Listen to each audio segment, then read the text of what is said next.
So we do not lose heart, even though our outer nature is wasting away, our inner nature is being renewed day by day. For this slight momentary affliction is preparing us for an eternal weight of glory beyond all measure, because we look not at what can be seen, but at what cannot be seen. For what can be seen is temporary, but what cannot be seen is eternal.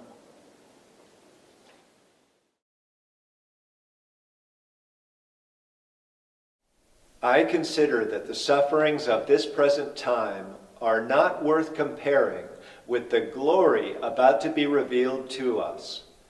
For the creation waits with eager longing for the revealing of the children of God.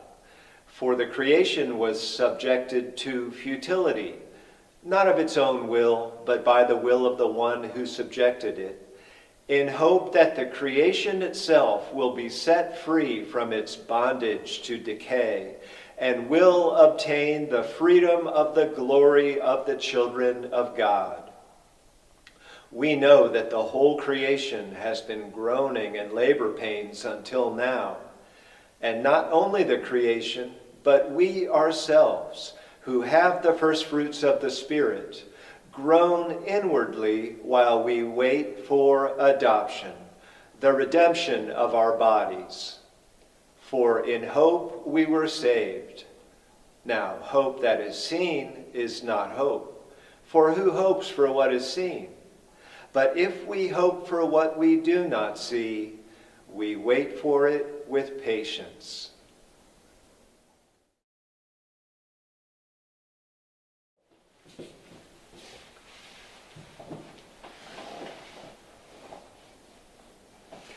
It isn't that the creation is fragile. Stars can crash into each other and mud can slide off the hills. That's all right.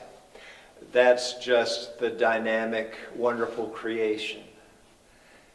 It's that life within the creation is fragile. Mud can slide off the hill onto the village below. For a long time we've known this. And the body is susceptible to disease. For a long time we've known this. And the body only lasts a certain time. For forever we've known this. Join me in thinking on Jesus as servant of life fragile. What was he about? Since life may be short, let's get our minds right.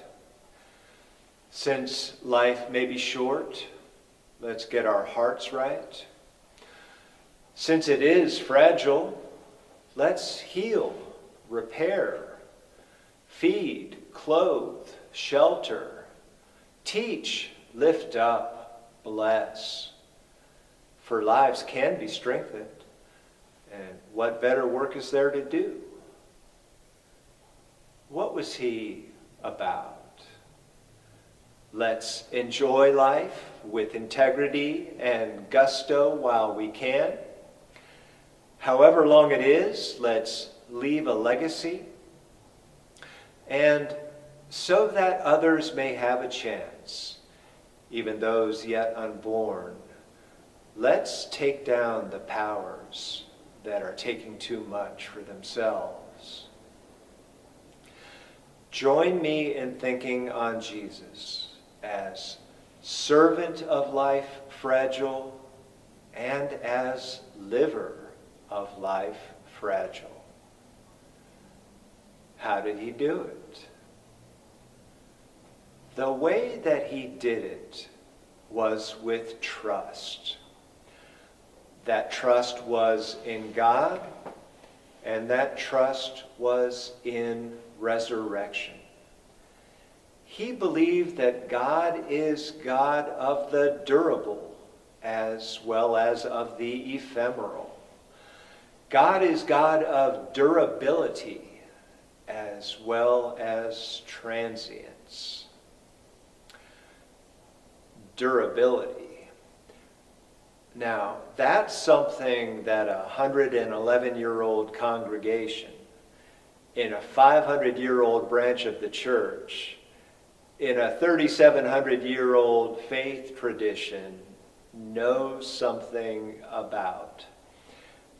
Minor adjustments for a time in congregational life, we can manage. Not only manage, but even welcome. Let's take advantage. It's a great time to get our minds right. It's a great time to get our hearts right.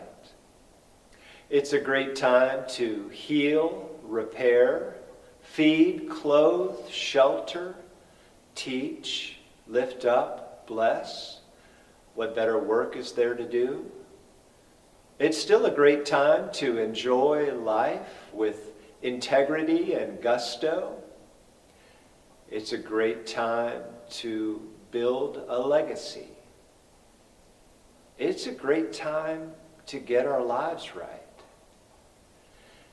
And so that others may have a chance, even those yet unborn, it's a great time to take down the powers that are taking too much for themselves.